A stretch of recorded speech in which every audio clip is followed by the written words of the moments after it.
Costume jewelry is a relatively easy item to put together. You just need a few key things to make it happen. This video will go over what you need and where to buy it all for less than you'd expect.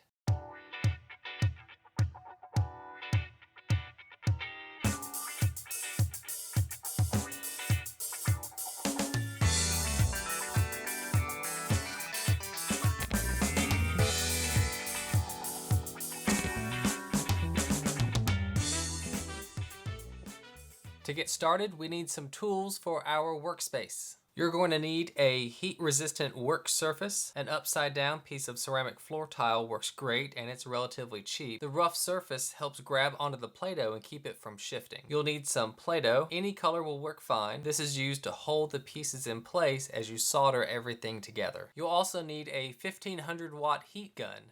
I use the second level setting on mine. Temperatures can get up to 1200 degrees Fahrenheit. So keep an area designated where you're going to place your heat gun between uses because it's going to get extremely hot. This roll of solder is what makes the magic happen with all this. It's the key to this entire process. This solder melts at a lower temperature than most others on the market. It also contains an acidic flux, which helps create a stronger bond and makes everything flow a little bit more easily. This roll of solder does contain lead and cadmium, so please exercise the proper health and safety concerns that go along with those two items, which basically means don't put the solder in your mouth and don't put the jewelry in your mouth. Tweezers and pliers for moving little bits around and folding down the settings if you don't use a wooden skewer, which is what I prefer to use. That way you don't scratch anything. A rolling pin or a cardboard tube for smoothing out the Play-Doh, making sure everything's nice and level. Having a fan is also great. You want a good amount of airflow going across your workspace to carry off any hazardous fumes or anything else. Try to work with an open window or work outside if possible. A helping hand, also known as a third hand, comes in really handy for holding the ring backings on there while you solder little bits together. Also for holding other pieces together, doing more intricate designs. The last thing you're going to need are the rhinestones and the settings. Now I purchase all of my point back jewelry stones from Topstone. They're a vendor on AliExpress.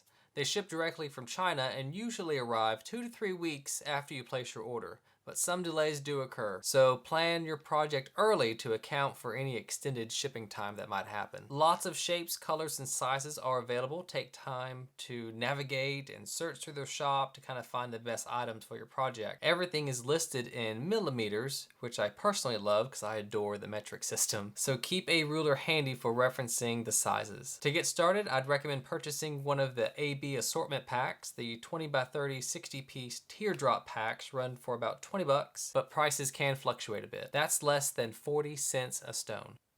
After selecting your point backs, you'll need to order settings for them as well. Simply click up here and select metal claw settings. Find the shape and the size for your project and add to your cart. As you can see here, 100 pieces comes in a bag, even though we only ordered about 60 of the point back stones. So you're going to have some extras, but that's okay. Sometimes you'll get items that have defects in them, so that's great to have extras for, or you just never know when you're going to run out, just like I did before I started this video. An average earring set cost about $10 in materials to make, so that's pretty cheap, but you have to spend $20, $60, sometimes $100 to get all the different pieces you need if you're going to make a very intricate set. That covers everything you'll need to get started making your own drag queen costume jewelry at home.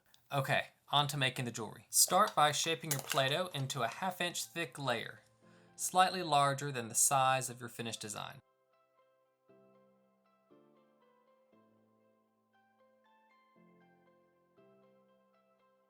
Now take your rolling pin and make sure everything's nice and smooth. And then you can take your design and transfer it into the Play-Doh. This is roughly what I'm putting together today. And so basically I take that design and I flip it upside down onto the Play-Doh. You press the rhinestones into the Play-Doh, just enough to secure them. I usually try to bury the actual glass part. And then you press everything very close together. Everything needs to touch as much as possible because those are your points of contact when you go back and solder everything together. When you get to smaller pieces, just kind of set them down below, but also make sure you don't go past the metal of the larger one, but you still want those little contact areas.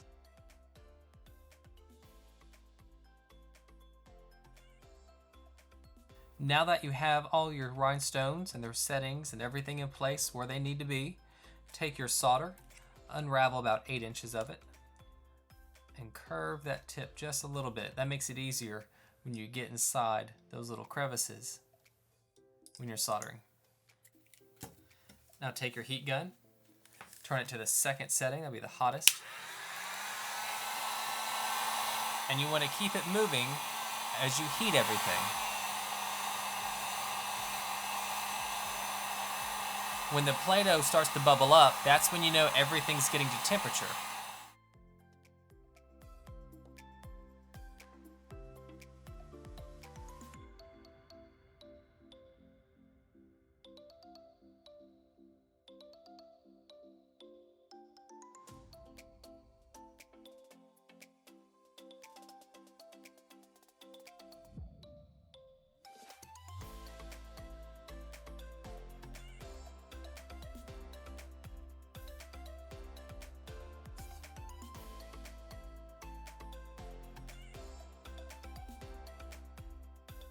That's all there is to soldering.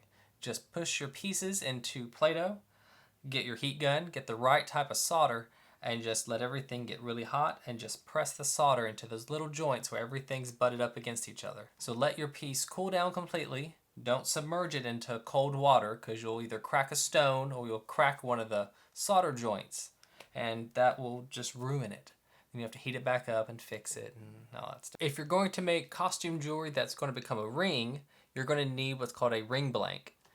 The ones that I use are a little bit thicker, a little bit of heavier gauge metal than some of the typical ones that you see on eBay, Amazon, and AliExpress. The thinner ones, I promise you, are complete junk. They're way too thin. They break too easily after so many, adjustments and everything else. So these are the ones that I recommend, and I'll have links down below in the description. Now to attach the ring blank to the back of your ring set that you just soldered together, this is what you do. You take your ring blank and your helping hand and just position it in place exactly where you want it to be. Then take your solder, curve the tip just a little bit, and you'll need your heat gun. And simply apply heat and apply the solder to the ring blank, which will solder everything together, make it nice and secure.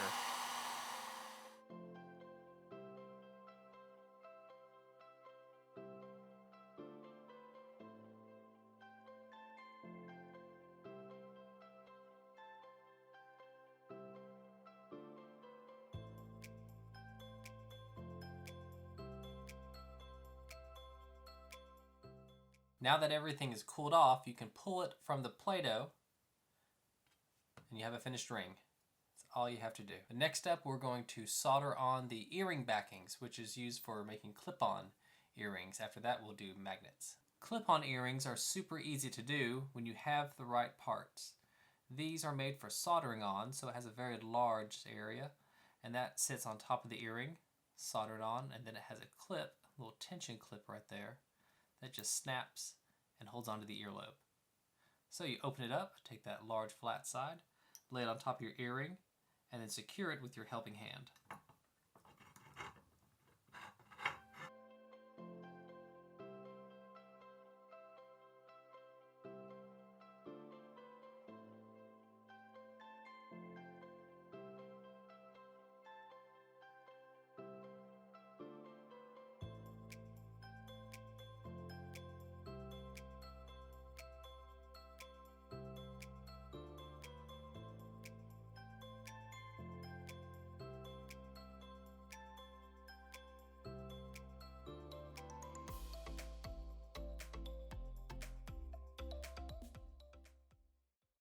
And that's all it takes is soldering on those clip-on earring pads. Super simple to do. It's just like soldering the other pieces of jewelry together. Next up, we're going to apply E6000 and neodymium magnets to earrings. That way you can have a magnetic earring and not have to worry about a clip-on, because sometimes costume jewelry is too heavy. Neodymium magnets work best. They're extremely strong and bond well using E6000 glue. They attract pretty well.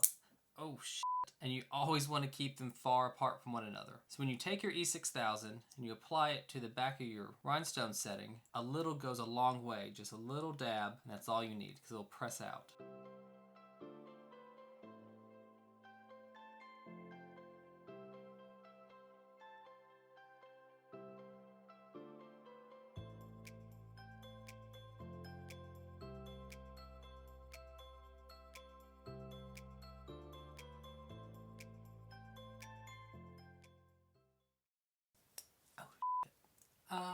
Those really grab on. I don't know how y'all do that. Of course, there's other ways to secure your jewelry. There's jump rings, lobster claws, there's the little bracelet hooks. Really, those are all pot metal type materials, and this solder should work. Luckily, the solder that I use has that acid core flux in it, and that acid basically eats away at the metal a little bit, and it helps attach everything together a lot better. Next up, I'll go over how to properly clean the jewelry that you just made. So after you remove it from the Play-Doh, you'll see that there will be bits left. You take that down to the sink, use a kitchen scrub brush, and just scrub away all those little bits. If you notice any type of tarnishing or anything else, discoloration on the back, you can use Comet, which is a household cleaning powder. Comes in this green tube. Looks like a Pringles can, but it's full of chemicals. It'll probably kill you if you try to eat it. Sprinkle some of that on the back, and then take a green Brillo pad, just kind of rub at it. And just give it a little bit of a rub, and you'll remove all that type of tarnishing and discoloration. Personally, I like to use a ultrasonic jewelry cleaner. It's a nifty little device. Basically, it's like a little bath. Motor spins and a bunch of little bubbles are created from the vibrations. Those little micro abrasions help buff and clean and remove dirt and grime and everything else from the jewelry. So this is especially popular with jewelry that you might already have on hand. You simply fill it with water, add about a capful or two of a jewelry cleaning solution, and I got links down below for all these different items. Add the water, add the cleaning solution, add the jewelry. You press on, it makes this horrible noise for about 3 minutes, and then you pull it out. Now, when you pull it out, you want to use tweezers. You don't want to reach into this cleaning solution because it can be kind of caustic to you, meaning that it'll cause chemical burns. After the timer has ran through its 3-minute cycle, remove it using tweezers and give it a good rinse underneath some tap water. After you give it a good rinse, pat it dry upside down and let all the rest of the water kind of drip out of it. And that's all there is to it.